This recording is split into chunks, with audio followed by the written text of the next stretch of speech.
A'udzubillahi minasyaitonirrajim. Bismillahirrahmanirrahim. Assalamualaikum warahmatullahi wabarakatuh.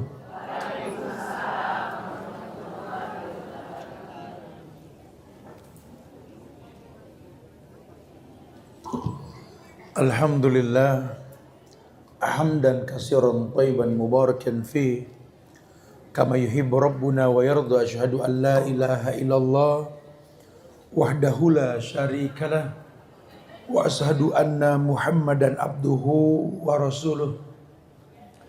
Ya ayyuhalladzina amanu taqullaha haqqa tuqatih wa la tamutunna illa wa antum muslimun.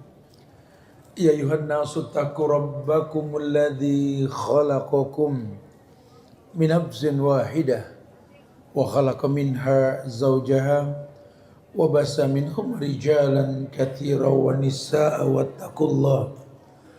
wattaqullaha alladzi tasaaluna bihi wal arham innallaha kana 'alaikum raqiba. Ya ayyuhalladzina amanu taqullaha wa qulu qawlan sadida yuslih lakum a'malakum wa yaghfir lakum dhunubakum wa may yuti'illaha wa rasulahu faqad faza fawzan 'azima. Amma ba'du, fa inna asdaqal hadisi kitabullah wa khairal huda huda Muhammadin sallallahu alaihi wasallam wa syarral umuri muhdasatuha wa kullu muhdasatin bid'ah wa kullu bid'atin dhalalah wa kullu dhalalatin finnar. Ma'asyiral muslimin wal muslimat, wabil khusus ibu-ibu, para akhwat Majlis Ta'lim As-Sunnah yang semoga Allah berikan keberkahan dunia dan akhirat. Alhamdulillah, izin Allah kita dikumpulkan di Masjid Al-Latif di Pesona Square, di Mall lantai 3, yang mudah-mudahan Allah berikan kemudahan untuk kita bisa beristiqomah di atas fitrah agama yang mulia ini, insyaallah. Nah, teman-teman yang Allah muliakan, kita meluruskan niat bahwa kita kumpul pada pagi hari ini untuk belajar. Dan tidak lelah kita selalu mengingatkan kepada para penuntut ilmu, baik buat diri kita maupun teman-teman sekalian, bahwa yang namanya menuntut ilmu ini bukan cuma euforia, tapi menjadi sebuah bagian kebutuhan hidup kita untuk bisa berilmu sebelum berkata dan beramal. Iya, Imam Syafi'i itu tegas dalam masalah menuntut ilmu. Bahkan beliaulah orang yang mengatakan lan tanal ilma illa bisittah sa'umbika an tafsiliha bibayanin dzaka'un wa khirsun wa ijtihadun wa bulghah wa sahbatul ustad wa tulaz zaman. Ini penting buat kita semua yang nuntut ilmu ini, karena ana juga pakai metode ini gitu lah ya. Sejak awal kita belajar diingatkan sama guru-guru kita, tulis dalam lembaran buku yang jadi sebuah catatan kita. Karena memang Nabi mengatakan qaidul ilma bil kitabah, ikatlah ilmu dengan tulisan. Di lembaran pertamanya boleh, yang bisa bahasa Arabnya silakan, yang enggak bahasa Indonesianya aja. Lan tanal ilma itu artinya tidak akan pernah kamu mendapatkan ilmu illa bisittah, kecuali kamu punya 6 perkara penyebab dapatnya ilmu. Beliau mengatakan sa'umbika an tafsiliha bibayanin, kujelaskan kepada kalian dan kujabarkan, kata Imam Syafi'i begitu.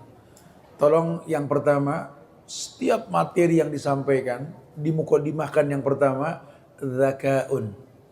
Zaka'un artinya cerdas. Cerdas. Di mana orang menuntut ilmu itu mesti punya modal zaka, cerdas. Cerdas itu bukan pinter. Kalau belum belajar gimana pinter kan gitu ya. Tapi cerdas itu smart. Di mana memang dia tahu saya datang ke Masjid Al-Latif di Pesona Square ini mau apa. Gitu ya, itu namanya cerdas, zaka. Karena nanti ada juga orang cuma pengen update status. atau mengambil keuntungan untuk dapat follower, atau mungkin minta validasi suami atau emak di rumah, babi di rumah gitu. Akoh lagi belajar. Janganlah ya. Janganlah ya. Kita pengen nuntut ilmu ini basicnya betul-betul belajar. Karena nanti yang ada nggak akan pernah bermanfaat. Walaupun 17 majlis kita datangi tiap waktu tetap nggak ada manfaatnya. Karena kita nggak zaka, nggak cerdas. Zakaun, cerdas. Yang kedua, yakni khirsun. Khirsun. Khirsun itu artinya punya kemauan yang kuat untuk berubah. Punya kemauan yang kuat untuk berubah. Indahnya Islam ini kan menginformasikan ke kita ini al-amal bi khawatimiha. Amal itu tergantung akhir bukan awal. Sehingga berkembangnya Islam di bumi ini betul-betul orang merasa disamakan. Orang nggak dilihat siapa dia dulu, udahlah. Orang Inggris bilang sing wes-wes lah, yang udah-udah gitu. Yang udah-udah sudah. Sekarang bagaimana hari ini dan yang akan datang kita ini jadi baik. Oh kalau gitu saya punya semangat ini. Saya punya semangat untuk bisa berubah. Itu khirsun. Ayo tiap kita punya semangat khirsun. Saya mesti lebih baik ketimbang sebelumnya. Yang ketiga, ijtihadun. Ijtihadun itu juga maknanya kesungguhan. Cuma kesungguhan untuk mendapatkan sesuatu yang diinginkan. Setelah dia punya kemauan yang kuat untuk berubah, khirsun, dia juga punya kesungguhan untuk mendapatkan yang dia inginkan. Sebagaimana Al-Quran mengatakan, walladzina jahadu fina lanahdiyanahum subulana. Orang yang bersungguh-sungguh fina dalam semua hal yang berkaitan dengan syariat tentunya di jalan kami, kata Allah, lanahdiyanahum subulana. Kami akan berikan petunjuk buat kalian. Ternyata petunjuk yang kita butuhkan dari Allah ini nggak mungkin didapat tanpa ada kesungguhan. Nah, menimbulkan kesungguhan ini kan butuh ilmu. Nantilah bahasannya. Ya. Yang ketiga itu ijtihad. Yang keempat, bulghah. Bulghah itu artinya permodalan. Ya, kalau anak nuntut ilmu, kami orang tua bapak-bapak ini udah jangan hitung-hitungan sama anak lah. Jangan bakhil, kebutuhan anak maksimalin. Memang rezeki mereka melalui kita kok. Ya. Tapi tolong ya, tolong. Ya cari yang halal, jangan yang syubhat, apalagi yang haram. Karena takutnya talbis di pesantren. Liburan kemarin 2 pekan habis ngambil rapot, matanya full di handphone bukan di Quran. Jujur aja dah tanya sama suami, lu nyari duitnya gimana sih? Ini kok anak pulang pesantren bukan meraktekin apalan, malah handphone aja. Begadang aja kerjaannya. Kalau di pesantren bisa on time sholat subuh, dengar as-sholatu khairum minan naum, datang emang. Di rumah bareng duha. Gitu. Itu mesti introspeksi tuh. Ada apa ini? Kalau ternyata memang sudah betul uang yang dicari, pergaulan anak. Kita kalau mau muhasabah gitu, introspeksi, jadi kita coba. Jangan-jangan memang ada yang subhat nih dari income kita gitu, introspeksi, jadi kita coba. Jangan-jangan memang ada yang subhat nih dari income kita nih, kita cari. Enggak sih, alhamdulillah. Oke, berarti berikutnya muamalah. Jangan-jangan anak kita ini telah berteman dengan yang nggak jelas nih. Teman yang remeng-remeng nih. Hari gini kan iya banyak game online itu ya. Dimana dia berteman dengan orang yang dia nggak ngelihat. Saking asiknya main, kata-kata kasar terucap ya. Membuang waktu dianggap hal biasa. Almar'u ala dini khalili. Orang tergantung agama temannya. Itu introspeksi itu. Makanya butuh bulgo. Nah bulgo ini permodalan. Jangan cari gratisan. Ya alhamdulillah kalau lagi dapat gratisan alhamdulillah. Cuma ya memang ada kajian juga yang mesti bayar uang nyewa tempat. Ini alhamdulillah kita hitungannya free gratis karena diberikan kemudahan karena memang Masjid Al-Latif ini memang menginginkan banget ada kajian rutin kita di sini. Cuma belum ketemu waktu, nantilah insya Allah per 2 bulan kita bikin daurah nanti insya Allah. Ya. Paling tidak kita ini punya bulgoh permodalan. Jadi kalau nanti menemukan sebuah kajian yang mungkin ada bayar, Ya berhusnuzon dulu dah, jangan bersuuzon. Karena hari gini nih banyak ikhwan-ikhwan kibar, akhwat kubro, galak-galak banget dah. Ustadznya dihakimin, lu kalau ustadz dihakimin mau belajar sama siapa? Masih Udin Portal di pojokan sana. Guru masih salah aja. Hari gini kita nih Masya Allah ilmunya diambil, waktunya diminta, ya kan? Nama baiknya diinjak, habis diperes kayak kulit jeruk dah banyak. Janganlah ya nanti kita nggak menghargai ilmu. Bulgo itu penting, permodalan itu penting. Ya nanti panitia nggak usah khawatir. Makanya saya membuka diri untuk semua panitia kajian di Bogor. Saya sudah siapkan tempat, ya khusus buat panitia kajian yang mau mendalami teknik kepanitiaan. Mangga silakan 15 orang, 20 orang, 10 orang silakan. Kita harus siapkan tempat. Yuk kita belajar bagaimana cara menjadi panitia yang bijak, panitia yang memang mendatangkan manfaat buat para penuntut ilmu. Karena kalau tidak nanti ini yang terjadi. Akhirnya nggak kuat karena kasak kusuk ya.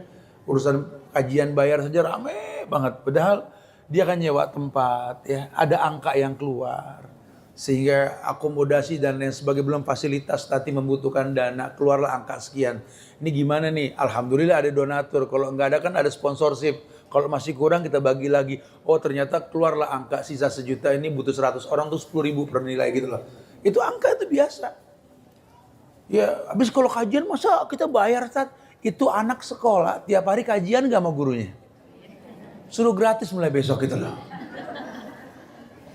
Ini yang kayak begini nih khawatirnya mengganggu keikhlasan orang yang sedang menyampaikan ilmu. Jangan. Maka kata Imam Syafi'i bulghah.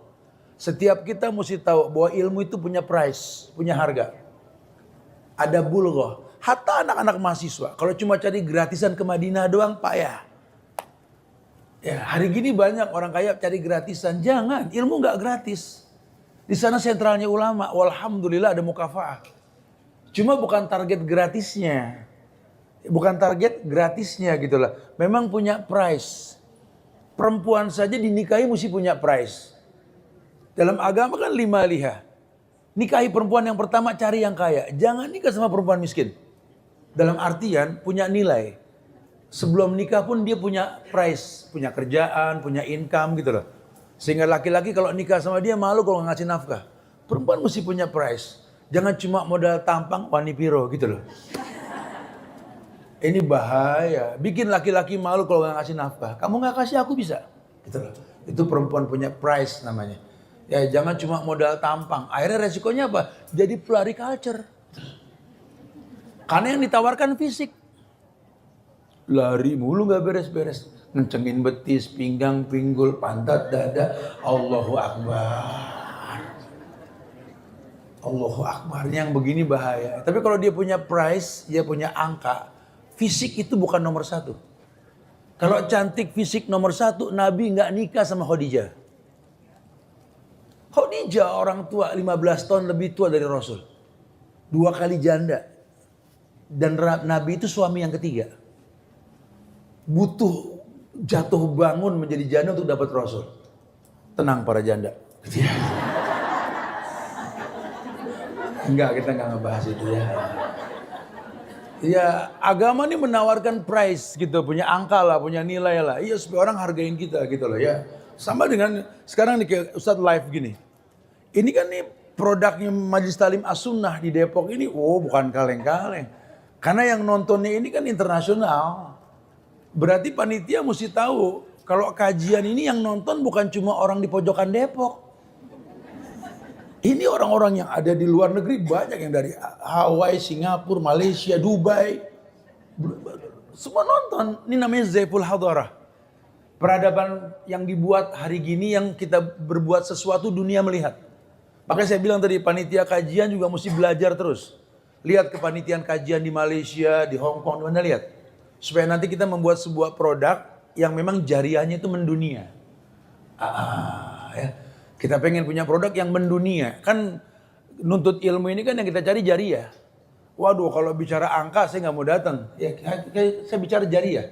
Saya berharap kalau Allah wafatkan saya sore nanti paling nggak ada kebaikan lah yang saya dapat dari teman-teman yang kita belajar bareng hari ini. Masya Allah. Itu bulghah penting sekali. Ya. Dan yang kelima, sohbatul ustadz. Sahabatul ustaz, berteman dengan guru. Jangan kenal guru cuma di masjid, di majlis ya. Ya bawa keluarga kalau lagi libur datang ke Pak Depokannya, ke rumahnya, ke yayasannya, kemana. Ayo belajar ayo. Ya, dari begini ini kita dengar, wah ini kajian, Masya Allah saya pengen anak-anak saya besok, Ustadz izin kalau saya keluarga nih ada 10 orang, 15 orang mau datang untuk minta nasihat, mas. Silakan ahlan wa sahlan, karena belajar di mana aja. Belajar di mana saja. Ya, selama memang kita meyakini bahwa yang namanya dakwah adalah kewajiban bukan pekerjaan, kita bisa berdakwah di mana aja. Tapi kalau dakwah sudah jadi pekerjaan, akhirnya pakai seragam kita. Kayak sekolah, nggak bisa tat kajian kalau nggak di masjid tat, ini kerjaan sudah. Nggak bisa kalau nggak di majlis, kerjaan resikonya nih. Kalau dakwah di mana aja, kita lagi di motor aja ada yang ngelanggar bro, assalamualaikum bro, iya. Lain kali jangan, ya takutlah sama Allah sama Rasul pemerintah gini. Itu kan dakwah. Ya, kita kemarin dakwah di tempat basket sama anak-anak Malaysia. Kita juga ada di mini soccer atau mungkin sekarang yang lagi tren di tempat padel gitu ya, atau di mana. Berdakwahlah. Oh ini udah kelewatan nih orang kajian di mana-mana, tapi kalau main padel pakai baju penyelam atau gimana gitu. Itu kan mesti diingetin. Jangan sampai nanti membuat sebuah komunitas baru. Akhirnya ada uniform muslimah ala Indonesia. Maksudnya kan? Iya, ada model-model kerudung. Kalau dulu kan cuma 2, kerudung Turki sama Maroko. Sekarang enggak, kerudung kajian, kerudung kondangan, kerudung ambil rapot, kerudung takziah. Gitu. Kerudung. Apa lagi? Ini yang begini-begini nih yang bahaya nih ya. Janganlah ya. Sahabatul Ustadz berteman dengan guru. Supaya kamu tahu juga nanti kalau kamu diundang kawinan, diundang kajian di rumah gurunya, lihat, oh sama aja anak-anaknya juga belum syar'i kali ya. Jangan dihakimi, ngomong mulu, anak aja belum syar'i. Ini yang begini nggak bisa hidup zaman Nabi Nuh nih. Nabi Nuh 900 tahun lebih berdakwah, anaknya kafir. Kita hakimin. Emang Nuh gak bisa ngedidik tak? Gitu. 950 tahun Nabi Nuh itu berdakwah, bininya kafir. Ingkar dengan suaminya yang soleh. Emang Nuh gak bisa milih bini tak? Gitu. Ta'arufnya kurang gitu. Lah itu ujian. Yang mesti dilihat apa? Bagaimana kesabaran Nabi Nuh menghadapi ujian dari dalam rumahnya sendiri. Hari gini kan orang rame kalau udah ngeliat kekurangan gurunya dikasak-kusukin, jangan. Doakan semoga dia juga mampu mendakwakan keluarganya. Lihatlah buktinya 900 tahun lebih berdakwah nggak lelah. Walaupun dari dalam rumah sendiri yang merusak dia. Lihat, oh begitu ya, mesti sabar dalam dakwah ya. Nabi Nuh saja ratusan tahun, ujung-ujungnya malah orang dekat dia jadi nggak baik istri dan anaknya. Jadi ini yang dikatakan kebijakan berteman dengan guru. Ya, dihujat, dicaci tetap dia berdakwah, difitnah tetap dia berdakwah, tetap dia menyampaikan kebaikan terus. Wah, mesti punya mental. Itu sohbatul ustadz. Pentingnya kita berteman dengan guru. Baru kemudian yang terakhir ini tulaz zaman. Tulaz zaman itu panjang waktu. Jangan merasa cukup, jangan kayak anak-anak khatmul Quran, targetnya hatam Quran. Udah hatam nggak dibaca lagi, jangan. Tulaz zaman tuh panjang waktu. Yang namanya nuntut ilmu tuh panjang waktu, nggak bisa sebentar. Ini pertanyaan Abdullah bin Ahmad bin Hambal kepada ayahnya Ahmad bin Hambal. Wahai ayah, sampai kapan aku menuntut ilmu ayah? Lelah nih anak kali, ayahnya suruh dia belajar dulu. Kata ayahnya, sampai kau masuk ke liang lahat esok hari pun belajar. Jangankan kita yang seger, yang udah mau mati aja suruh belajar tauhid. Laqinu mautakum la ilaha. Ajarkan nih orang yang mau meninggal la ilaha. Orang mau mati menggap-menggap la ilaha illallah. Diajarin. Bagi kita yang masih bisa makan permen karet, yang masih bisa ngerumpi, ngebakso, nyilor dan lain sebagainya gitu. Ayo dong belajar ya. Ya, itu mukadimah. Ya, kita belum masuk materi. Ya. Sehingga barulah kita tahu, oh ya, tolong itu nanti itu 6 hal itu. Jadi semua mukadimah buku-buku kalian kalau kajian di mana-mana ingat ya, Oh iya Ustaz, kasih masukan. Imam Syafi'i mengatakan mesti cerdas. Aku datang ke majelis taklim mau ngapain? Kalau cuma mau ketemu teman doang paling dapat manfaat teduhnya majelis taklim. Diampunkan dan lain-lain. Cuma kan sayang. Siapa yang jamin kita bisa kumpul lagi kayak begini kan enggak? Wallahu a'lam bishawab ya. Ayo yang cerdas. Punya kemauan kuat untuk berubah. Semangat untuk berubah itu mesti kuat. Kemauan untuk mendapatkan sesuatu yang kuat. Baru kemudian memiliki permodalan, dia berteman dengan guru dan kemudian panjang waktu. Jangan sampai merasa cukup dalam menuntut ilmu. Ya, harus terus semangat ya. Baik, Ustaz. Ini kan kenyataan Ustaz. Kita ini orang yang suka overthinking Ustaz. Jujur, otak capek, hati lupa Allah. Ya, kalau otak kan memang organ tubuh ya. Kayak hati juga itu organ tubuh. Ada Syekh Saleh bin Huwaidi Al-Husain dalam kitabnya Tarbiyatul Aulad Inda Ashabi Rasul. Satu buku bagus tuh tentang pencetakan generasi robbani ala sahabat. Syekh Saleh bin Huwaidi mengatakan bahwa otak itu organ tubuh. Maka isilah dengan ilmu. Maka dikatakan bahwa tidak semua orang yang punya otak punya pikiran. Pikiran didapat dengan belajar. Ya. Semua orang punya hati. Makhluk selama memang dia bernyawa punya hati. Tapi belum tentu punya perasaan. Perasaan itu didapat dengan belajar. Sehingga kalau orang yang belajarnya betul, otaknya akan terisi dengan pikiran-pikiran yang positif. Begitu pula kalau sampai nanti dia punya jam terbang dalam muamalah, maka hatinya pun akan punya perasaan. Nah, ini yang dikhawatirkan orang bisa overthinking, merasa capek otak, hati lupa Allah. Ini karena dia nggak tahu hidupnya buat apa. Saya sering mendengar ayat yang dibacakan oleh guru-guru kita ketika bicara muamalah dengan orang tua. Kata Quran itu kan wasohibhuma fid dunya ma'rufah. Jadikanlah kedua orang tuamu sohib, teman, ma'rufan, yang transparan. Allah perintahkan kita untuk menjadikan orang tua kita sohib. Wasohibhuma fid dunya ma'rufan. Caranya bagaimana? Fala taqul lahu ma'uf. Jangan pernah bicara kasar sama orang tua. Kita sama teman gak pernah kasar. Kita jaga mulut kita jaga perasaan teman kita. Kenapa kita sama orang tua kadang-kadang gak jaga perasaan dia? Karena kita gak berteman. Orang yang berteman, orang yang tahu, oh iya, berarti ya memang harus tahu muamalah, pertemanan dengan cara yang baik. Karena kalau tidak nanti orang dipaksa mikir untuk sesuatu tanpa tujuan. Pentingnya orang tua mengajarkan pertemanan dengan anak. Supaya tahu kelak anak akan berteman dengan orang tuanya. Karena anak ini duplikator. Anak ini peniru yang paling hebat. Anak peniru yang paling hebat. Apalagi anak-anak Gen Z, anak-anak Alpha sekarang. Saya sering kok kajian di beberapa tempat saya ingatkan. Anak-anak kita, cucu-cucu kita ini sekarang ini ya. Generasi yang suka melihat bukan mendengar. Ya, hari gini kita ngomong sama anak-anak ABG, dengerin sini papa mau ngomong, dengerin mama mau ngomong. Nggak bakal mau. Apa sih mah bawel banget mah. Tinggal ngomong doang gitu loh. Nyaut anak sekarang mah. Ya, makanya nggak usah banyak ngomong supaya wibawa. Orang kalau kebanyakan ngomong nanti nggak wibawa ya. Jadi dia suruh betul-betul ya kalaupun memang harus ngomong, Nabi hanya mengatakan la tuksirul kalam bi ghairi zikrillah. Jangan banyak ngomong tanpa zikir. Kalau mau ngomong isinya zikir. Ini kayak kita ngajar, nuntut ilmu, menyampaikan, kita dialog, ya ngaji karena kita ngomong terus tuh. Selama memang isinya zikir nggak apa-apa.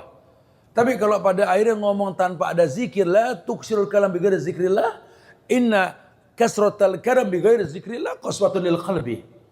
Kan Nabi mengatakan karena banyak ngomong tanpa zikir isinya qaswatun lil qalbi, qaswah. Yakni membuat hati ini keras. Ya, kita banyak ngomong kongko sana, kongko sini, abis gimana tat? Emang dia mah biong tat, makelar gitu loh. Makanya lihat makelar susah banget ngaji dah. Ya. Oi makelar. Karena ngomong mulu ngomong. Di pasar tuh orang ngomong mulu pada keras hatinya tuh. Ya. Bukan berarti nggak boleh banyak ngomong, silakan. Kalau isinya zikir boleh-boleh aja ya. Karena orang yang banyak ngomong tanpa zikir qaswatun lil qalbi. Yang fatalnya apa? Nabi mengatakan, "Inna ab'adan nas indallahi al-qalbul qasi." Inna ab'adan nas, manusia yang paling jauh tempat duduknya di akhirat nanti dari Allah adalah orang yang hatinya keras. Qalbul qasi. Allah bakal bikin dia jauh dari Allah. Kenapa banyak ngomong tanpa zikir? Kita banyak ngomong. Nah, hari gini kita diberikan fursah, timing oleh Allah ini untuk mempertontonkan tontonan yang menuntun. Dan ternyata alhamdulillah hari gini anak-anak lebih suka melihat, bukan mendengar. Ayo yang sudah kajian sekian tahun, yang udah jadi akhwat kubro gitu ya. Akhwat yang udah senior lah dalam kajiannya. Atau ikhwan kibar ya. Hari gini Ustadz nggak kibar, ikhwan yang kibar ya. Kadang-kadang galakan ikhwan sama si Ustadz, betul ya? Tolong ya, saatnya membuat sebuah tontonan yang menuntun. Ya, karena orang kalau makin berilmu tuh kayak padi yang makin berisi makin berilmu, makin low profile, makin merendah ya. Bahkan level orang yang paling berilmu kan Rasul. Sampai orang kalau Nabi turun dari mimbar nanya, "Waina Muhammad, di mana Muhammad?" Kenapa? Karena nyaris Muhammad nggak beda sama jamaahnya. Datang ke Madinah berdua sama Abu Bakar, orang Madinah nganggapnya Abu Bakar. Waduh kacau nih kata Abu Bakar ini ya. Mendingan belagak dina sorbanin pala Rasul. Dipayungin dengan sorbannya. Sehingga orang bilang, oh yang dipayungin Rasul. Itu Rasul, merendahnya Rasul. Sehingga nggak pengen orang yang berilmu itu nggak butuh validasi. Karena agama nggak butuh titel, nggak butuh status. Agama butuh fi'liyah. Ya, wahai para pelajar dalam ilmu education gitu ya, pendidikan gitu ya. Tolonglah lihat ibumu yang nggak punya titel. Prakteknya dia bisa bikin kita nih jadi anak-anak yang di tangan mereka jam segini kumpul di Pesona Square loh. Sementara kita belum tentu jago ngedidik anak kita jam segini mau belajar loh. Oh mereka super. Mereka nggak punya titel. Ya. Tapi mereka bisa membentuk. Kenapa? Karena baik itu rahmat.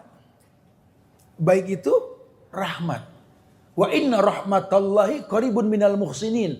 Dan rahmat Allah itu dekat sama orang yang berbuat ihsan. Karena orang tua kita nggak ditawarkan sama sosmed kayak kita sekarang. Ya sama sifat kita sama orang tua mirip. Cuma mereka nggak difasilitasi oleh Zaiful Hadara. Apa nih? Handphone, ya gadget, enggak. Sehingga ya nyaris orang-orang dulu ya diminimalisir kemaksiatannya. Karena nggak ada yang dilihat. Ya paling di rumah doang dia ngelinter. Dapur, sumur, kasur. Dapur, sumur, kasur. Kayak orang wirid. Iya mau belanja juga jauh. Jangan bilang emak kita mah belum syar'i tat. Kerudungnya masih kerudung apa sih manis jembatan Ancol kata gitu. Ya jangan disalahin juga, dia memang gede di lingkungan yang dulu saya tanya sama ibu saya, Mar kenapa sih orang dulu kerudungnya nggak ada yang syar'i mah? Dia ketawa cuma dia bilang, dulu kita digedein, di zaman kang kerudung susah kita temuin. Saya kan gede di selatan, di daerah Kebayoran sana kan ya. Dulu kita kalau pengen beli kerudung mesti kita nabang dulu. Naik delman dulu, berhenti di Cipulir, naik oplet dulu sampai ke Tenabang, soalnya baru beli. Itu pun kalau masih ada kadang-kadang kehabisan gitu. Hari gini kan kagak, di mana-mana orang dagang kerudung betul. Sekarang tuh gampang banget ya. Dulu bukan kita nggak mau pakai kerudung panjang, emang kagak ada yang jual kerudung gombrong kayak begini gitu. Jadi sebenarnya bukan maunya mereka kayak begitu, bukan. Cuma ya memang mau bilang apa, saat itu memang belum ada fasilitas maksimal seperti sekarang. Tapi lihat, ya, karena Allah nggak ngelihat pada penampilan pada akhirnya. Fattaqullaha mastata'tu, bertakwa semampunya. Nah buat kita sekarang nggak ada tawaran. Nggak ada tawaran, kenapa? Karena telah dibukakan ilmu oleh Allah, mudah sekali. Standar kerudung itu ya An-Nur ayat 31, Al-Ahzab ayat 59. Ya, di mana kerudung ini mau apapun bentuknya, warnanya, yang penting liudnina min jal waliyadribna bihubrina ala juyubihin. Yang penting kerudung menutup bagian dada. Ya, kenapa? Karena tujuan kerudung nolak pandangan bukan mancing. Intinya sih itu sebenarnya. Nanti masuk tingkatan berikutnya bab hijab. Bab hijab masuknya apa? Bab jilbab. Jilbab tuh kayak hijab. Jilbab dengan kerudung beda. Kalau jilbab itu kain dari pala ke bawah yang nutup perempuan. Sehingga kata Umar Ibn Khattab, aku nggak bisa membedakan mana depan mana belakang. Itu hijab. Sebagian menerjemahkan hijab itu menutup semua. Maka saya bilang juga sama teman-teman panitia kajian, orang suka bilang, Ustadz kok kajiannya nggak dihijab? Bab hijab deh kita buka kalau begitu. Hijab menurut ulama ini adalah penutup. Penutup diterjemahkan dinding yang memisahkan antara laki dengan perempuan atau baju perempuan, hijabnya perempuan. Ya, hari gini ditutup, cuma TV gede pada nontonin Ustadz, podo wae gitu. Kalau mau total silakan pakai ilmunya Aisyah. Wafatnya Rasul, Aisyah jadi rujukan hadis melalui ponakannya Urwah bin Zubair. Ada yang mau datang, Urwah ngasih tahu apa tante kalau bahasa kita ya. Ada yang mau datang nih mau nanya masalah hadis. Oh iya siapa Fulan bin Fulan rapat. Satu waktu ada Abdullah bin Umi Maktum, Ibnu Umi Maktum. Kang ajan Nabi yang matinya buta. Ya ajan subuh dia Kang ajan nih. Kalau Bilal kan ajannya malam, ya. Ajan subuh. Kata Nabi kan keluar dalil tuh kulu wasrabu hatta tasma adzan Ibnu Umi Maktum. Makan minum sahurlah kalian sampai mendengar azannya Ibnu Umi Maktum. Kenapa? Buta. Dia nggak tahu fajar kecuali dibisikin. Udah fajar baru as-sholatu khairum minan naum. Karena buta. Itu memastikan bahwa kita kalau udah waktu sahur selesai, pastikan fajar kelihatan dulu. Itu ya. Intinya ini orang buta. Mau datang ke Aisyah mau nanya tentang dalil. Tante, Fulan mau datang Ibnu Umi Maktum. Oh ya suruh tunggu sebentar. Dia pakai hijab rapi, dia tutup semua, pakai siter semuanya. Kan bingung si Urwah.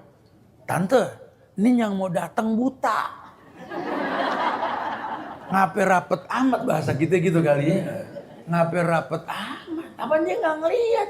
Tante ngablak juga dia nggak tahu gitu kan. Jawaban Aisyah apa? Beliau buta, aku tidak. Itu hijab. Kalau mau pakai itu sekalian. Tapi hari gini dalam dakwah kita agak susahnya apa? Karena generasi sekarang generasi yang melihat. Mesti tahu gerakan fisik. Makanya tetap standar ulama itu ya udah kalau bisa dihijab silakan, kalau enggak bisa khalas. Baju itu hijab, tolong datang ke majelis yang sopan. Ingat, balik hukum asal, bajumu adalah menolak pandangan orang ke kamu. Baju perempuan itu menolak pandangan bukan mancing. Jadi kalau bisa perempuan ya makin gelap makin bagus, tapi jangan terus gelap diidentikan harus hitam, coklat apa kelas. Balikin ke hukum asal, baju perempuan menolak pandangan laki itu hijab. Segitu indahnya agama. Segitu indahnya. Tapi kalau sudah syar'i, sudah terbiasa belajar, fokus gitu ya. Karena kadang-kadang kajian ini kita kalau belum fokus agak susah. Hari gini kalau sudah bisa, ahsan online. Cuma ya nggak bisa. Karena kan sosial media bukan milik orang Islam. Kita lagi online, ada aja iklan gini, iklan gitu, nggak bakal fokus kan. Ini mahlan, suaya. Makanya kalau belajar nih kayak gini, kita mesti paham. Oh iya. Sehingga nggak ada khilaf di antara kita. Belajarnya enak, belajarnya asik, ya. Dan harus tahu itulah agama yang diinginkan dalam agama kita insya Allah. Oke ya. Taib, overthinking, otak capek, hati lupa Allah. Iya, jujur, manusia semua punya otak, tapi nggak semua punya pikiran. Seperti semua manusia punya hati, cuma nggak punya perasaan. Itu butuh menuntut ilmu. Oke, kita mesti kupas satu-satu nih. Kita punya waktu sampai maghrib kan ya?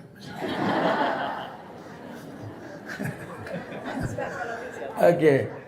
Yang pertama, yang mesti diketahui bahwa supaya otak ini nggak capek, maka jadikanlah otak sebagai wadah sesuatu yang bisa menimbulkan pikiran. Oke ya. Kenapa? Karena memang pikiran dimiliki karena belajar. Kenapa mesti belajar Ustadz? Oke, yang pertama, alasan kenapa mesti belajar. Yang pertama, karena tidak ada manusia yang lahir tanpa unsur kemanusiaan. Tidak ada manusia yang lahir tanpa unsur kemanusiaan. Maksudnya gimana Ustadz? unsur kemanusiaan yang dimaksud yang pertama bahasa. Ini kan ciri khas kemanusiaan, dia punya bahasa. Tidak ada orang lahir bisa ngomong bahasa. Mau orang manapun kalau lahir jadi bayi sama nangis.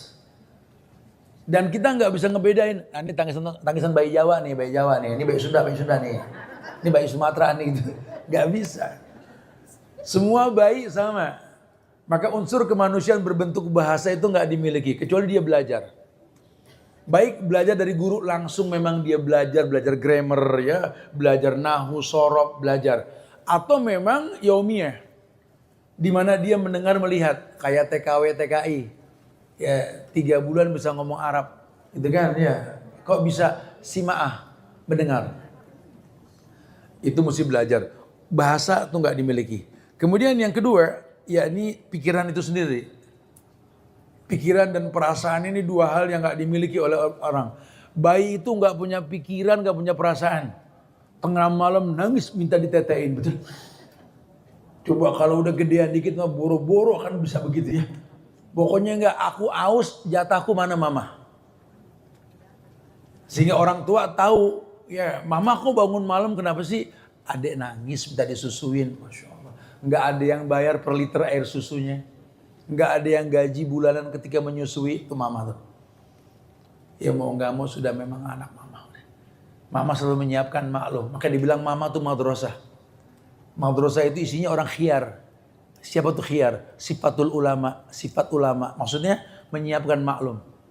Kayak perempuan kalau pengen nikah sama laki-laki, lihat khiyar nggak dia? Khiyarukum linisaikum.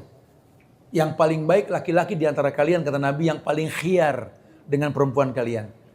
Maksudnya khiyar, kata Huzaifah ibn al-Yaman, sifatul ulama. Sifat khiyar itu sifat ulama, menyiapkan maklum. Lihat khiyar dia sama mamahnya. Mamahnya juga perempuan sama. Sehingga jangan cuma bini yang dibilang tulang rusuk yang bengkok. Semua perempuan. Ibunya perempuan, tulang rusuk yang bengkok sama. Adik kakaknya perempuan, tulang rusuk yang bengkok sama. Anak perempuannya juga sama, apalagi bininya. Kan tulang rusuk yang bengkok. Di mana Allah tidak menciptakan tulang rusuk untuk dilurusin.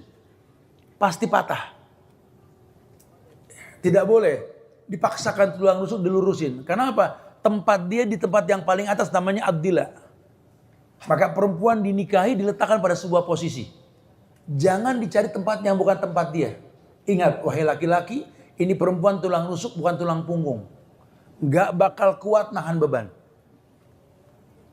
Dan tulang rusuk gak bisa dilurusin. Sehingga kalau boleh disimpulkan, Allah gak ciptakan perempuan buat dilurusin, tapi buat dimaklumin. Cakep gak tuh? Cakep. Wanita. Ya harus kita terima, emang begitu kenyataannya.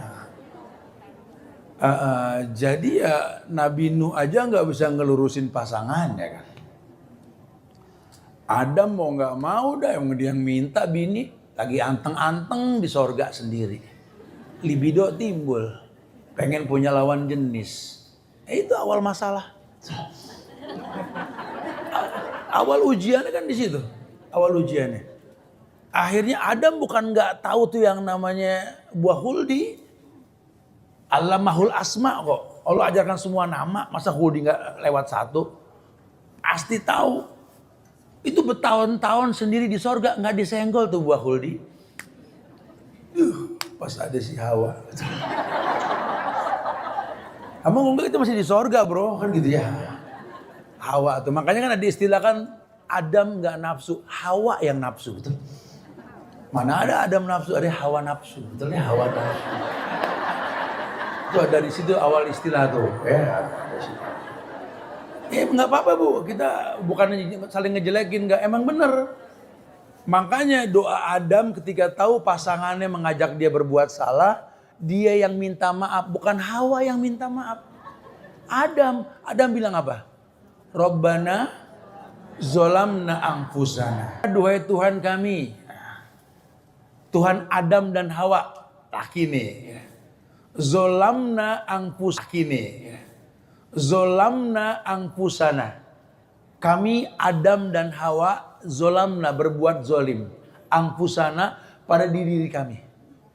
Wa in lam taghfir lana, kalau kau tak ampunkan kami, Adam dan Hawa, lanakunanna minal khasirin, kami Adam dan Hawa rugi. Adam.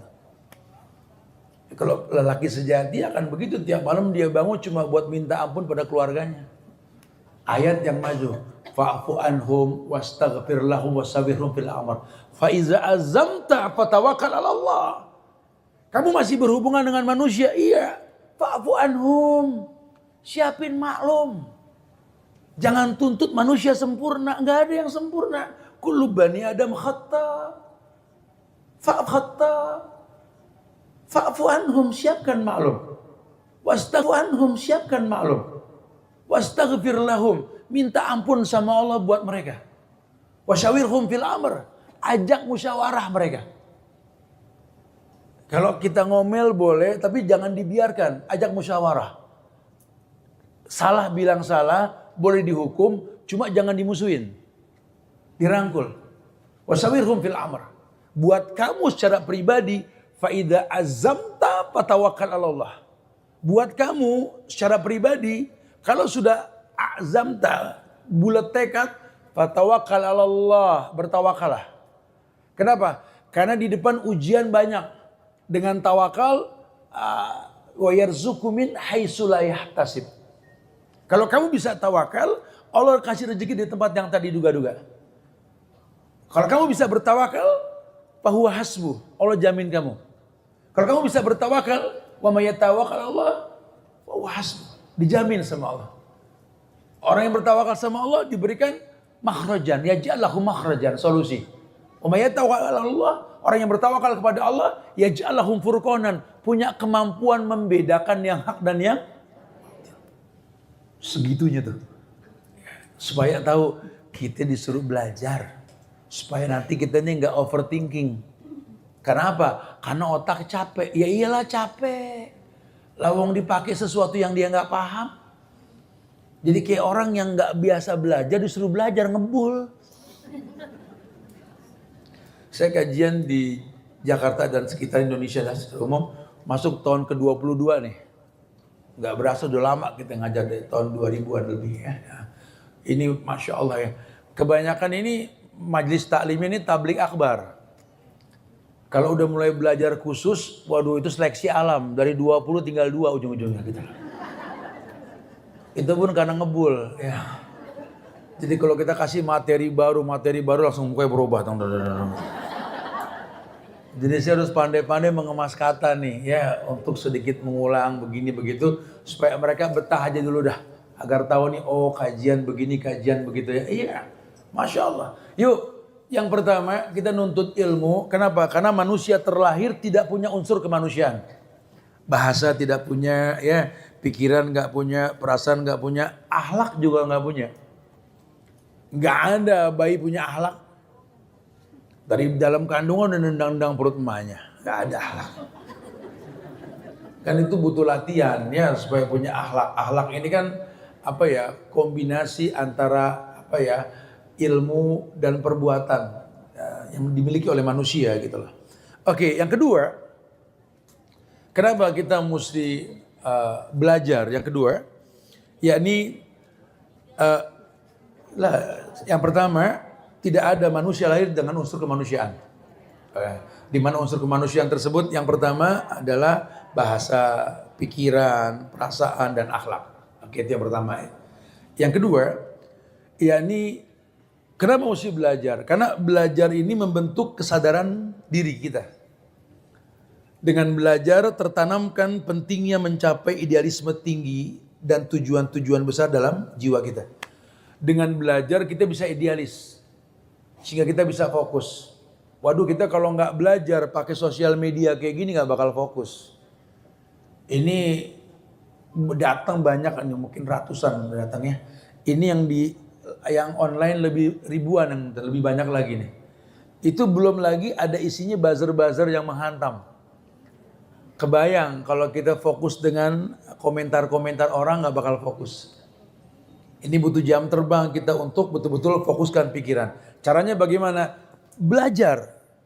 Ustadz juga mesti belajar, jangan cuma nyuruh orang belajar. Dan kami di sela waktu kesibukan kami harus belajar.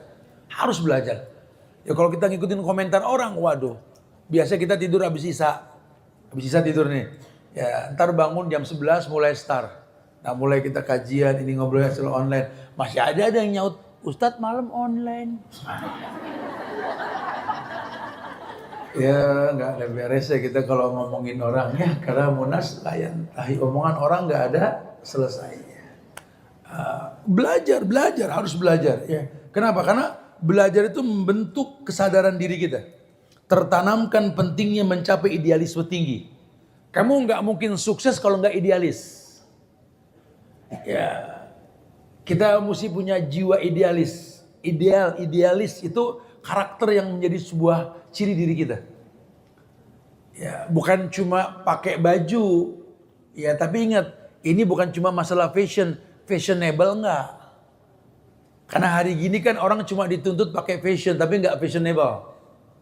Sampai-sampai ada orang yang takut kalau laki-laki tuh kajian harus pakai koko sama gamis. Sehingga kalau ngeliat ustadznya pakai jeans santai, pakai kanvas, ustadz pakai blue jeans gitu loh. Ustadz pakai kanvas. Kalau ustadz aku pakai koko gitu loh.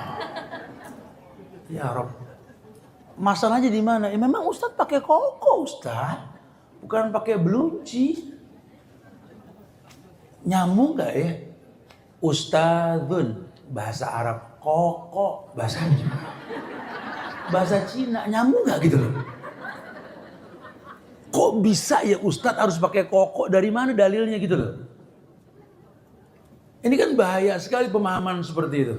Maka tadi saya bilang, kalau ngajar ini jadi kerjaan, kita pakai seragam. Tapi kalau ngajar kewajiban, bebas. Ustadznya biker, mesin motornya panas. Kalau pakai celana bahan, keriput, betul. Kan gitu bahasanya. Makanya dia pakai kanvas, pakai jeans, males. Dulu di zaman Rasul, bajunya Rasul dengan Abu Bakar, dengan Umar, dengan Utsman, dengan Ali beda. Apalagi baju Ali beda karena baju perang. Ini kayak begini nih, kita nih mesti bijak melihat suasana yang seperti itu. Jangan, ini bukan besi, kita ini karet. Harus fleksibel gitu loh. Karena yang dilarang itu aurat terbuka atau badan yang membentuk dengan baju yang ketat. Itu yang gak diperbolehkan. Kalau bicara uniform males. Lihatlah bagaimana teman-teman kita di Eropa sana. Ustadznya pakai sweater, pakai jaket, pakai ini. Gak ada masalah, memang daerah dingin. Gak ada masalah. Dan itu bukan permasalahan. Ini mesti terbentuk idealisme. Sehingga ibu juga kalau ngelihat anak salah, Bu, jangan kesan nasihatinnya kayak di majelis. Oh, kamu nakal ya? Sebentar, ganti abaya dulu. Tinggal, ya enggak gitu kali. Kalau memang itu kewajiban, Bu, di tempat, Bu. Nah, ini salah sayang. Harusnya gini. Itu namanya sense of belonging, peka. Idealismenya tinggi. Oh, kami madrasah, Tat. Dimanapun anak ada kesalahan, madrasah siap ngingetin. Itu yang bagus. Ya, jadi dengan belajar kita punya karakter itu. Sehingga kita terpanggil buat datang kemana-kemana. Saya suka kok, saya pakai motor kemana-mana. Saya bilang sama teman-teman, saya kadang-kadang suka berhenti di bawah flyover. Saya lihat ada anak-anak pang nongkrong. Saya nongkrong. Assalamualaikum, Waalaikumsalam. Muslim ya? Muslim bang, oke. Terakhir sholat kapan? Gitu. Tapi kita ngobrol gitu. Saya sering kalau saya bawa makanan, duduk ngeliat orang kerja tarik kabel tuh, duduk cuma pengen belajar ekspresi wajah buat ngomong sama teman-teman kayak gini kan saya mesti ada makalah kan. Tuh ngeliat orang tua yang keringetan, kemudian tangannya kotor ngambil makanan makan. Bilang ya Allah, anaknya tahu gak ya ayahnya kayak begini gitu loh. Kemudian saya sebuah lempar kata, ini anak-anak gimana Pak sekolahnya? Alhamdulillah, Masya Allah. Itu kadang-kadang tuh kok tega anak-anaknya yang nge-vape ya, dari uang ayahnya hasil seperti ini coba. Itu ya Allah, itu belajar namanya, kita belajar gitu loh. Kadang-kadang saya kalau dari Bogor, saya tiap hari dari Bogor, Jakarta, Bogor tiap hari gitu. Kalau lagi lewat belakang-belakang Bogor tuh ya, sampai nembus ke Ciputat itu banyak orang ibu-ibu yang pada dandan, rapi, nenek-nenek pada jualan telur-telur renget. Telur mau pecah apa sih itu namanya. Yang dijual layak makan nggak layak jual tuh ya 5.003. Saya suka, Ibu, Assalamualaikum. Ustaz, Waalaikumsalam. Ya Allah, Bu. Sampai mau kondangan rapi banget. Itu bawa apa tuh? Telur, Ustaz. Oh, Masya Allah. Saya juga ngobrol, ya Allah, kesian amat tuh udah seusia tua kayak gini. Dia mau kajian, anaknya pada kemana? Itu belajar, itu kejiwaan. Supaya kita tahu bahwa berpikirlah bagaimana kita bermanfaat. Itu peka dan itu butuh belajar untuk membentuk idealisme tuh ya itu mesti timbul. Oh nggak bisa ini sih. Ya, kalau dibilang sakit pasti sakit, badan capek pasti capek. Cuman kan sampai kadang-kadang udah lupa capek, lupa sakit. Kenapa? Ada kewajiban. Kadang-kadang kita sampai lupa umur. Saya kalau lagi naik motor sama teman-teman biker, ikut kajian. Tarik gas. 2 jam sampai ke Bandung sudah kajian. Oke, teman-teman ikut kajian ya. Tarik gas lagi. Sampai ke Majalengka, kajian gini-gini. Terus kajian, kemana lagi Ustaz gitu. Bantuan kita kan cuma ngintil doang. Sampai lokasi kita yang ngisi. Ada. Saya suka bilang kalau nengokin teman sakit, kesian lo pada capek. Awatat kata gitu. Itu timbul ya. Saya suka lihat, saya suka bilang, saya sampai saat ini saya nggak pernah pakai baju kecuali jahitan ibu saya sendiri. Dia usia udah menjelang 80 masih mau begitu, ya Allah. Ya, orang kalau sudah tahu kewajiban lupa umur, belajar begitu, nggak ada kata lelah. Kenapa? Karena merasakan halawatul iman. Kita sholat kan ada rasa manis dalam sholat, namanya halawatul iman. Nah ketika kita membayangkan ada kemanisan dalam sholat yang kita lakukan, belajar sholatnya sudah manis. Kayak orang daki gunung, dengar kabar di atas gunung tuh indah. Nah, ya. Itu lupa capek, penting pengen lihat yang indah. Itu halawah namanya. Dalam menuntut ilmu sama. Apalagi ketika kita mendengar ayat mengatakan kul hal yastawil ladina ya'lamuna wal ladina la ya'lamun. Ayat yang bilang loh, hei, sama ke orang yang berilmu dengan yang tidak berilmu. Yang gak usah dijawab, innama yatadzakkaru ulul albab, kata Allah. Yang paham ini cuma ulil albab. Cuma ulil albab. Orang kalau sudah berilmu gak dijamin kaya harta, tapi kaya jiwa. Dan ternyata kaya jiwa itu lebih penting ketimbang kaya harta. Orang kalau sudah kaya jiwa, dimanapun diterima dia. Dimanapun diterima. Di bawah oke, nengah oke, atas oke. Dan gak pernah terbebani. Tapi kalau gak punya ilmu, minder gitu. Minder demi Allah. Mau ke bawah takut pada kesinggung. Mau ke atas kita takut gak bisa ngobrol. Mau tengah-tengah gantung mengantar. Gitu. Kayak orang serba salah. Gitu. Oh penting banget menuntut ilmu. Tuh. Yang ketiga. Semaju apapun pengetahuan. Atau ilmu yang dimiliki seseorang ini. Pasti menyisakan kekurangan. Tidak ada kesempurnaan dalam hidup dunia ini. Semua penuh kekurangan. Maka kalau orang yang bijak, dia akan tahu bahwa belajar ini gak ada berhentinya. Terus dia belajar. Yang ketiga, semaju apapun pengetahuan atau ilmu yang dimiliki oleh seseorang ini, tetap menyisakan kekurangan. Tidak ada yang sempurna, pasti ada kurangnya. Di situ pentingnya kita selalu belajar. Saya suka duduk di majlis para masyayikh di Madinah. Siapa nih? Si Abdul Muhsin misalkan lagi ceramah, ayahnya si Abdul Razak gitu. Kita duduk dengerin ceramah beliau ini. Itu yang duduk pun para syekh juga. Syekh juga belajar. Dan syekh ini bukan nggak tahu yang diucapin sama beliau, si Abdul Muhsin. Gerakan bibirnya pun kita bisa ikutin karena dalilnya keluar.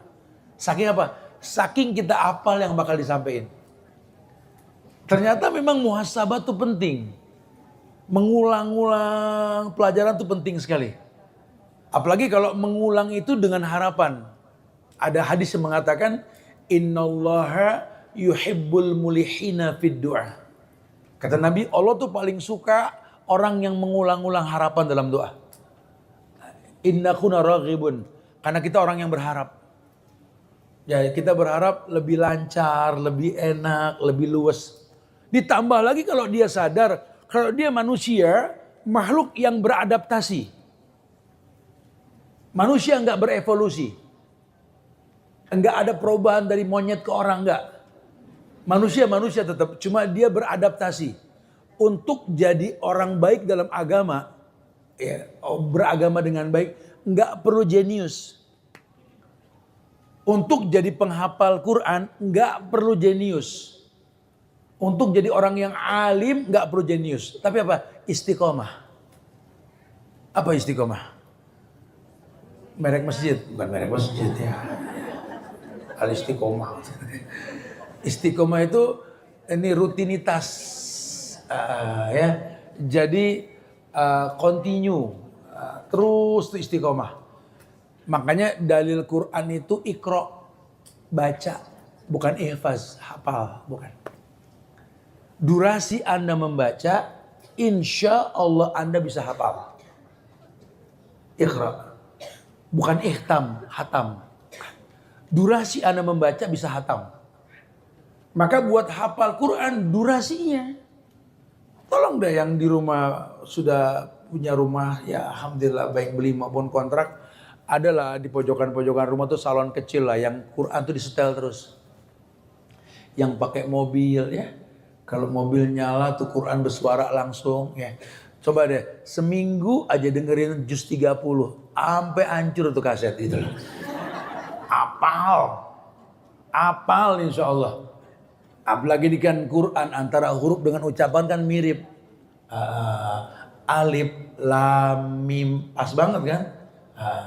Ini gampang untuk dihafal kalau sering didengar. Kadang-kadang kita musik-musik yang gak islami, yang kita gak pernah beli kasetnya, yang tulisan sama ucapan beda, bisa hafal gitu.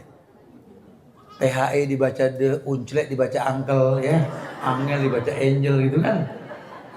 Itu aja bisa hafal karena sering ngedenger. Saya yakin nih jamaah ini gak ada lagi, udah gak ada yang beli musik-musik kaset musik, saya yakin gak ada lah ya. Tapi kok bisa hafal? Karena ngedenger. Ini kita manusia nih 10 kali ngedenger kemungkinan bisa. Bahkan dalam apa sih istilahnya data bahwa orang yang di bawah 90 IQ-nya itu 12 kali mendengar bisa ngulang. Apalagi yang IQ-nya di atas 100 ya 120 ke atas. Harusnya kalau dia mau rutin. Cuma kan nggak istiqomah. Coba kalau diistiqomahin deh. Tiap malam biasain anak tidur habis isya. Istiqomahin, nggak apa-apa. Mungkin sepekan pertama ribut, kesana terbiasa. Setelin sayup-sayup ayat sebelum tidur. Mereka merem matiin. Karena jangan sampai ayat berbunyi orang nggak dengar. Ya, itu ya. Masya Allah. Rutinin coba. Kalau nggak nih anak main pedang-pedangan sambil ayat. Karena apa? Ya biasa ini, ibu-ibu gitu. Ya, orang-orang dulu kan begitu. Ya, karena memang standar imam dulu kan waduha ke bawah tuh. Ini waduha. Jadi orang-orang dulu walaupun gak pernah ngaji, waduha mah apalah insya Allah ya. Walaupun ayat favoritnya 2, kul huwallahu ma inna atoina, betul ya. Aku udah ngaku ya. Yang ketiga, semaju apapun pengetahuan tetap menyisakan sejumlah celah kekurangan. Tidak ada yang sempurna. Di situ semangat kita belajar. Oke ya. Yang keempat, ya, melalui pendidikan, ya, seorang itu layak untuk hidup di tengah masyarakat. Karena dengan belajar kita bisa jadi sesuatu yang bermanfaat di tengah masyarakat. Ya udah kita pakai ilmu garam aja dah. Nggak perlu kelihatan cuma berasa gitu lah. Hari gini kan orang butuh validasi. Berasa kagak pengen dilihat mulu, betul kan? Ada hari gini kan begitu ya. Karena hari gini orang tuh butuh validasi. Butuh validasi, butuh dikomentarin aja. Saya punya IG, itu IG paling belagu loh, jujur aja. Nggak pernah follow orang. Ya. Centang biru udah lama, udah biasa gitu ya. Itu Ustadz balas ngapa komentar. Balas ngapa. Saya kata saya gaptek, saya cuma bisa nyetel doang, matinya bingung saya kata gitu. Ya udah sih kalau emang bagus catat pakai, nggak usah ketika kamu melek pengen direspon juga, nggak ada beresnya. Ya nggak ada beresnya, udah pokoknya nih sosial media ya cuma alat bantu apa sih untuk menjelaskan ke banyak orang tanpa mesti hadir gitu loh. Alat informasi lah istilahnya secara umum begitu ya. Iya, wallahi pendidikan membuat kita layak hidup di tengah-tengah masyarakat. Dengan ilmu kita bisa fleksibel gitu loh. Kemudian yang kelima, ilmu yang dituntut dan kita menjadi wajib menuntut ilmu itu karena dengan ilmu ini akan terbangun individu, masyarakat, negara, dan seterusnya. Tanpa ilmu kita nggak bisa berumah tangga. Karena hari gini pun banyak orang ini nggak berilmu ketika nikah. Nggak berilmu. Cuma yang dia tahu, ya saya kalau nggak nikah apa kata orang. Terus saya dibilang lika-liku laki-laki yang tak laku-laku gitu ya. Terus saya dibilang perawan tua, tergini tuh kan. Ini belajar tauhid tahun-tahunan tapi nggak yakin kalau rezeki mau jodoh udah beres sama Allah urusannya. Buruk sangka Anda yang membuat Anda nggak dapat itu semua. Kata Allah, wadzalikum zannukum alladzi zanantum bi rabbikum ardakum fa asbahtum minal khasirin. Prasangka buruk kamu sama Allah itu yang bikin kamu buruk. Kamu sering kondangan cuman nggak baca ayat di belakang kartu undangan sih ya. Itu Ar-Rum tuh ayat 20 tuh. Ayat 21. Wa min ayatihi an khalaqalakum min anfusikum azwajan litaskunu ilaiha wa ja'ala bainakum mahabbah. Allah mengatakan dan kami jadikan dari jenis kalian pasangan. Tiap orang tuh punya pasangan. Yang ngomong Allah nih, ya kita nggak boleh komplain. Hukum asal manusia pasti punya. Kok sampai sekarang nggak punya pasangan, buruk sangka ke Allah. Allah bilang wadzalikum zannukumul ladzi zanantum bi rabbikum. Prasangka buruk yang kau sangkakan ke Allah, keburukan yang kau rasa. Saya mau udah tua, tat, janda 2 kali lagi, tat. Siapa yang mau sama saya, tat? Khadijah 2 kali, dapat Rasul. Itu kan dipatahin pahamnya sudah. Saya mau udah tua, tat, udah 55. Mana mau perawan sama saya? Nabi dapat Aisyah. Ya banyak kalau mau kita kupas para sahabat banyak kok. Itu Zaid bin Haris nikah sama Zainab binti Jahsy. Gak kuat bercerai kan Zainab sama Zaid. Ya, akhirnya si Zainab ini nikah sama Rasul. Supaya dunia tahu boleh nikah sama mantan bini anak angkat. Ya, ini Zaid anak angkat. Anak angkat Rasul Zaid. Ya, berarti kan jauh banget umur sama Rasul. Nah, ya. Nikah sama Zainab. Berarti jauh dong Zainab sama Rasul dong. Oke. Ketika sudah bercerai, Nabi nikah sama Zainab. Zaid nikah sama siapa? Ummu Aiman, emak angkatnya Rasul. Jangan dibayangin pusing pala nih. Ini awal ODGJ nih udah begini katanya. Yang tadinya nikah sama yang anak angkat, sekarang nikah sama ibu angkat. Tapi punya anak namanya Usama bin Zaid, panglima perangnya Rasul. Itu bedanya bukan setahun 2 tahun sama Ummu Aiman puluhan tahun. Ini kita kalau belajar sejarah jadi tahu, oh iya, ngapa dipusingin? Makanya cari teman hidup bukan pelampias syahwat. Kita nyari pelampias syahwat. Syahwat pengen dilihat head on, gandeng pasangan muda, lihat tuh, aku dapat bule tuh gitu loh. Aku dapat Turki mau lihat. Aku dapat India, masalah agama remeng bodo amat dah gitu. Jangan kalian nikah dibimbing, bukan membimbing. Sepinter-pinternya perempuan tetap suka dibimbing, bukan kebimbing, betul? Sepinter-pinter perempuan nyari nafkah, senang dinafkahi. Itu kan fitrah. Laki-laki suruh nikah sama perempuan yang kaya, cari kawin sama perempuan dan punya 10 restoran, cakep. Makanya saya nggak ngasih bulanan lagi, kelewatan loh. Ya. Biar tuh bini punya 10 restoran, tetap kasih uang makan. Biar dia punya 10 garmen, punya butik, tetap kasih uang buat beli baju. Itu fitrahnya laki-laki gitu ya. Wa izzuhu istighnahu anin nas. Karena harga diri seorang pemimpin itu nggak nyender sama orang. Kalau pengen mulia, al-yadul ulya khairun min yadi sufla. tangan yang di atas lebih baik daripada tangan yang itu izzah. Karena akan menjadi sebuah sabab punya keturunan yang hebat. Sekarang gimana mau hebat turunan, lawang laki takut sama bini kurang. Ayo, bukan berarti Anda nggak bisa menang atau Anda nggak mungkin kalah. Ini bukan masalah kalah atau menang, ini rumah tangga loh, bukan kejaksaan agung. Nggak saling menjatuhkan di atas kita. Kita cari teman hidup, bukan pelampiasan. Teman yang memaklumi kita. Aisyah mencibir Khadijah karena kecemburuannya. Apa kelebihan perempuan yang memiliki gusi kalau ketawa? Karena ompong.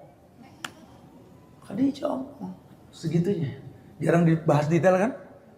Tapi kata Nabi, jangan kau cibir perempuan mulia tersebut. Dialah perempuan yang pertama kali sujud bersamaku di belakangku. Dialah perempuan yang tidak pernah bilang tidak sama aku. Dan dia perempuan yang menyerahkan semua yang dia miliki untukku. Dan dialah perempuan